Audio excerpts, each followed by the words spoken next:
Good morning everyone और फिर से स्वागत है आपका मेरी चैनल पे। मैं हूं बजेश कातरिया और आज मैं आपके लिए लेकर आया हूं मेरा नया वीडियो, जिसमें मैं बात करने वाला हूं कि कनाडा आने के बाद ऐसी कौन सी चीज़ें हैं जो आपको फर्स्ट वीक में ही कंप्लीट कर देनी चाहिए। तो चलिए बिना देर किए शुरू करते हैं। और हाँ दोस्तों, वीडियो को लाइक करें, शेयर करें और चैनल को सब्सक्राइब ज़रूर करें। तो चलिए शुरू करते हैं।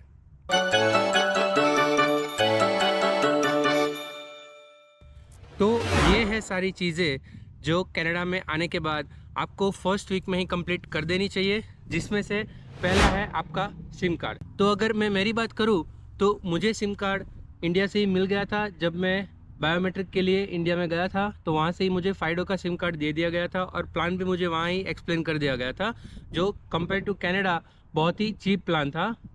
और मुझे ही नहीं, मेरे साथ जितने भी स्टूडेंट्स थे, जितने भी लोग थे बायोमेट्रिक के लिए आए थे, उन सबको, सितंबर इनटेक वालों को, ऑलमोस्ट सब लोगों को सिम कार्ड मिल चुका था। मेरे साथ जितने भी दोस्त आए उन सबको सिम कार्ड इंडिया से ही मिल चुका था, इसलिए सिम कार्ड की कोई भी परेशानी हम लोगों को फेस नहीं करनी पड़ी थी।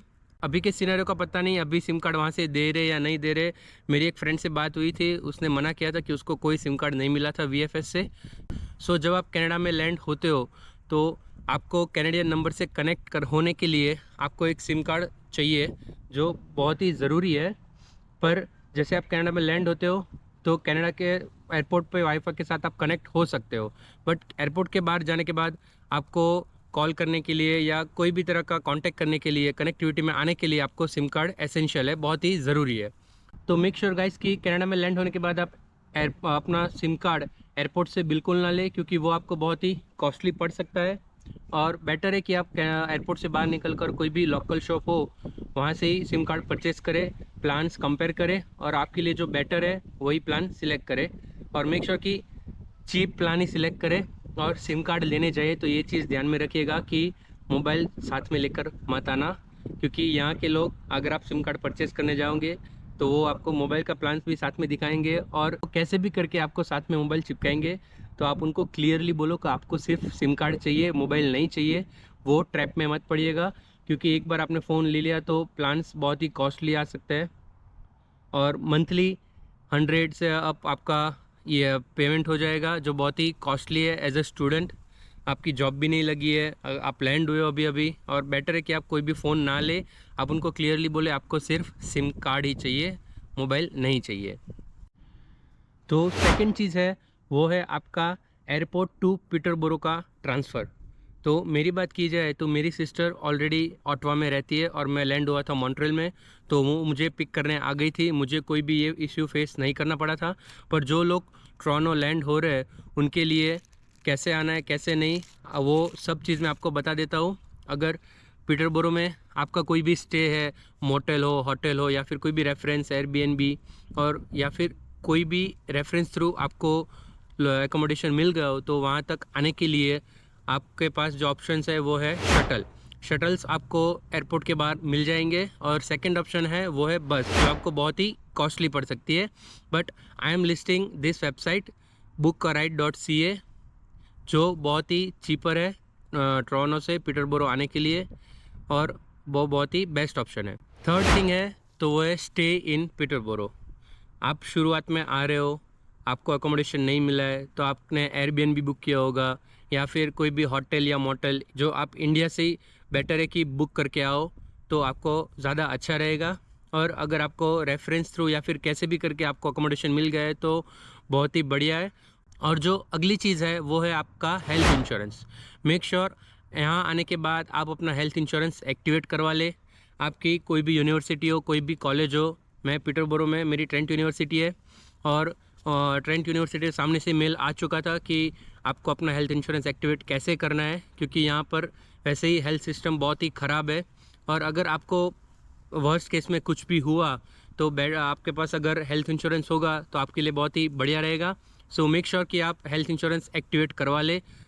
और नेक्स्ट है वो है आपका बस पास एक्टिवेट करना। तो जैसे आप लैंड हो तो मेरी यूनिवर्सिटी में ईयरली बस पास इंक्लूडेड था मेरी फ़ीस में, जो बहुत ही फ़ायदेमंद है। और पीटरबोरो ट्रांजिट सिस्टम की बात की जाए तो यहाँ पर प्रेस्टो का कार्ड नहीं चलता। जो मेजर सारी सिटीज़ है टोरंटो है, ब्रैम्पटन है, ऑटवा है, किचनर है, उन सारी सिटीज़ में प्रेस्टो के कार्ड चलते हैं। वो प्रेस्टो का कार्ड आपको शॉपर्स ड्रग मार्ट में मिलता है। वही कार्ड यूज़ करके आपको ट्रांजिट सिस्टम एक्सेस करने रहते हैं, यहाँ पर बस सिस्टम। पर पीटरबोरो में प्रेस्टो का कार्ड नहीं चलता है। यहाँ पर आपको पीटरबोरो का मंथली पास लेना पड़ेगा। पर मैं जिस यूनिवर्सिटी में हूँ, ट्रेंट यूनिवर्सिटी, उसमें ईयरली बस पास इंक्लूडेड था। तो मेक श्योर कि आप वो अपना बस पास एक्टिवेट करवा ले। पर उसमें एक दिक्कत यह है कि बस पास एक्टिवेट अगर आप सितंबर इनटेक में हो तो सितंबर से एक्टिवेट होगा, जनवरी इनटेक में हो तो जनवरी से एक्टिवेट होगा, और मई इनटेक में हो तो मई से एक्टिवेट होगा। पीटरबोरो में यहाँ से वहाँ जाने के लिए आपको पब्लिक ट्रांसपोर्ट का सहारा लेना ही पड़ेगा। आप इतना तो चल नहीं सकते, इसलिए बेटर है आप अपना बस पास एक्टिवेट करवा लें। और अगर आप पीटरबोरो में अर्ली आ जाते हो, अगस्त में आ जाते हो, या फिर आपका जनवरी इनटेक है, आप दिसंबर में आ जाते हो, मई इनटेक है, आप अप्रैल में आ जाते हो, तो आपको पब्लिक ट्रांसपोर्ट कैसे एक्सेस करना है, आप अपना बस ऑफर लेटर दिखा दो और बस ड्राइवर आपको अलाउ करेंगे कहीं पे भी जाने के लिए। आपको कहीं रुकेंगे टोकेंगे नहीं, और आपको कोई भी एक्स्ट्रा एक्सपेंस, कोई भी एक्स्ट्रा खर्चा नहीं करना पड़ेगा। और जो नेक्स्ट है वो है अपना सिन नंबर। तो सिन नंबर एक्टिवेट करवाने के लिए अपनी नज़दीकी सर्विस कनाडा के ब्रांच में जाना रहता है, और पीटरबोरो में जॉर्ज स्ट्रीट में ही सर्विस कनाडा की ब्रांच है।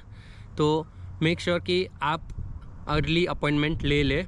अगर आपको सिन नंबर एक्टिवेट करवाना है, आपको सिन नंबर के लिए एक दिन पहले ही अपॉइंटमेंट ले ले, ऑन कॉल या फिर ऑनलाइन, जो भी आपके लिए बेटर हो वो आप अपॉइंटमेंट ले ले, और नेक्स्ट डे वही टाइम पे आप पहुंच जाए। और अगर आप अपॉइंटमेंट नहीं लेते हो तो मेक श्योर कि गाइस आप अर्ली वहाँ पर पहुंच जाओ, लाइन में खड़े हो जाओ। मेरी बात करूँ तो मेरा सिन का एक्सपीरियंस बहुत ही इजी था। विदिन 10 मिनट्स मुझे मेरा सिन नंबर मिल चुका था, क्योंकि मैंने एक दिन पहले ही ऑन कॉल अपॉइंटमेंट ले ली थी। मैं तुरंत जैसे ही वहाँ गया, विदिन 10 मिनट्स मुझे मेरा सिन नंबर मिल चुका था। तो सिन नंबर के लिए जो जो डॉक्यूमेंट्स ज़रूरी है वो है आपका पासपोर्ट, और आप अभी करंट जहाँ रह रहे हो, आपका करंट रेसिडेंस, वो आपको एड्रेस देना रहेगा, और आपका फ़ोन नंबर। तो ये 3 चीज़ें हैं जो सिन नंबर में रिक्वायर्ड है। तो मेक श्योर गाइस कि आप सिन नंबर के लिए अर्ली अपॉइंटमेंट ले लें, तो आपको क्या लाइन में खड़ा ना रहना पड़े। तो नेक्स्ट है वो है आपका GIC अकाउंट एक्टिवेट करवाना। तो GIC अकाउंट एक्टिवेट करवाने के लिए मेक श्योर गाइस कि आप इंडिया से निकलने के पहले ही आप इंडिया से अपॉइंटमेंट ले लें, क्योंकि यहाँ पर वीक 10 डेज़ का पीरियड रहता है अपॉइंटमेंट मिलने का। और अगर आप कनाडा में लैंड होने के बाद अगर आप अपॉइंटमेंट लोगे तो आपको बहुत ही लेट अपॉइंटमेंट मिलेगी, और यहाँ पर वॉक इन नहीं होता है। आप बैंक में ऐसे ही जाकर नहीं कह सकते कि मेरा अकाउंट एक्टिवेट कर दो, आपको प्रायर अपॉइंटमेंट नेसेसरी है। तो मेक श्योर गाइस कि आप इंडिया से निकलने के पहले ही आपकी जब भी फ़्लाइट हो और आपका फिक्स हो कि आप इस दिन फ्री होने वाले हो, मतलब आपकी 5th डेट की फ़्लाइट है और अगर आप 6th को लैंड हो रहे हो, तो मेक श्योर कि आप 7th को GIC की अपॉइंटमेंट ले लें, और वो भी इंडिया से ही ऑनलाइन बुक करवा ले, क्योंकि यहाँ पर आने के बाद आपको वीक या 10 डेज़ या फिर 2 वीक्स का भी वेटिंग पीरियड मिल सकता है अपॉइंटमेंट के लिए। तो मेक श्योर गाइस कि आप अपॉइंटमेंट ले लें, यहाँ पर वॉक इन बिल्कुल नहीं होता है। और अगर मेरी बात की जाए तो मैं जब गया तब भीड़ बिल्कुल नहीं थी और मेरा वॉक इन था, पर उन लोगों ने मुझे एक्सप्लेन किया कि आपको ऑनलाइन अपॉइंटमेंट नेसेसरी है। सो बेटर है कि नेक्स्ट टाइम अगर आप जब भी आओ तो ऑनलाइन अपॉइंटमेंट लेकर आओ। और जब भी जैसे ही मैं गया था विदिन 20 मिनट्स मेरा अकाउंट एक्टिवेट हो चुका था, और उसके लिए रिक्वायर्ड था मेरा पासपोर्ट और मेरा करंट एड्रेस और मेरा मोबाइल नंबर और सिन नंबर। सिन नंबर नेसेसरी नहीं है, अगर आपने पहले एक्टिवेट करवाया है तो आप दे सकते, और अगर आपने पहले सिन नंबर नहीं लिया है तो वो नेसेसरी नहीं है। और नेक्स्ट है वो है आपका Ontario photo ID card. Ontario photo ID card इसलिए क्योंकि अगर आप कहीं पे भी जाओगे, आपके पास कोई भी प्रूफ मांगेंगे, कोई भी डॉक्यूमेंट मांगेंगे, तो आपके पास कनाडा का कोई भी आईडी नहीं होगा, तो आपको पासपोर्ट ही देना पड़ेगा, और हर जगह आपको पासपोर्ट लेके घूमना पड़ेगा, which is very risky. So better आप Ontario photo ID card purchase कर ले। आई थिंक $35 to $40 का आता है, और वो एक बार आ जाने के बाद आप अपना पासपोर्ट सेफ गार्ड कर सकते हो। और ओंटारियो फ़ोटो आईडी कार्ड लेने के लिए आपको कोई भी एज रिक्वायरमेंट नहीं है, और अगर आप बिलो 18 है तो मेक श्योर आप ओंटारियो फ़ोटो आईडी कार्ड ज़रूर ले लें, और अगर आप अबव 18 है तो आपको ओंटारियो फ़ोटो आईडी कार्ड लेने की ज़रूरत नहीं है, आप डायरेक्ट G1 लाइसेंस ले लीजिए। तो नेक्स्ट है वो है आपका G1 लाइसेंस। अगर आप अबव 18 हो तो आप G1 लाइसेंस ले लीजिए, और अगर आप बिलो 18 है तो आप ओंटारियो फ़ोटो आईडी कार्ड ले लीजिए। मेरा G1 लाइसेंस $160 का आया था, और मैंने अपना इंडिया का एक्सपीरियंस भी लाइसेंस में ऐड करवाया था। सो वो मुझे चीपर पड़ा था और मुझे पड़ा था $106 में। और अगर आप न्यू लाइसेंस ले रहे हो तो आपको वो $160 का आएगा जीवन लाइसेंस। और एक बार जीवन लाइसेंस आने के बाद आप अपना पासपोर्ट सेफगार्ड कर सकते हो। आप हर जगह अपना पासपोर्ट ले जाने की ज़रूरत नहीं है, आप अपना लाइसेंस ले जा सकते हो और आपके पास एक कनाडा की आईडी आ चुकी होगी। और जो नेक्स्ट है और लास्ट है वो सबसे इम्पॉर्टेंट है, और आई डोंट थिंक कि किसी ने भी ये वीडियो में बताया है कि सबसे मेन चीज़ है कि आप अपना कंट्री चेंज कर ले फ़ोन में, ना कि सेटिंग्स में जाकर डेट एंड टाइम चेंज करने के लिए नहीं, पर आप अपना, अगर आपके पास एंड्रॉयड फ़ोन है तो आप अपने प्ले स्टोर में जाकर कंट्री चेंज कर लीजिए, और अगर आपके पास आईफोन है तो आप iOS स्टोर में जाकर, एप्पल के ऐप स्टोर में जाकर अपनी कंट्री चेंज कर लीजिए। क्योंकि यहाँ पर ऐप एक्सेस करने के लिए आपको कंट्री चेंज करना ज़रूरी है, क्योंकि आपकी बाय डिफ़ॉल्ट कंट्री इंडिया ही होगी, वो ऑटोमेटिक चेंज नहीं होगी, आपको वो मैन्युअली चेंज करना रहेगा। और अगर आपकी कंट्री इंडिया ही रहेगी तो आपको ऐप्स में कुछ रिस्ट्रिक्शन आ जाते हैं। जैसे कि एग्जांपल दे दूँ कि कीजीजी आप यहाँ पर आकर डाउनलोड नहीं कर सकते। उसके लिए आपको प्ले स्टोर में जाकर, अगर आपके पास एंड्रॉयड फ़ोन है तो प्ले स्टोर में जाकर आपको कंट्री चेंज करनी पड़ेगी, और उसके बाद ही आप कीजीजी प्ले स्टोर में देख पाओगे, ना आप इंस्टॉल नहीं कर पाओगे।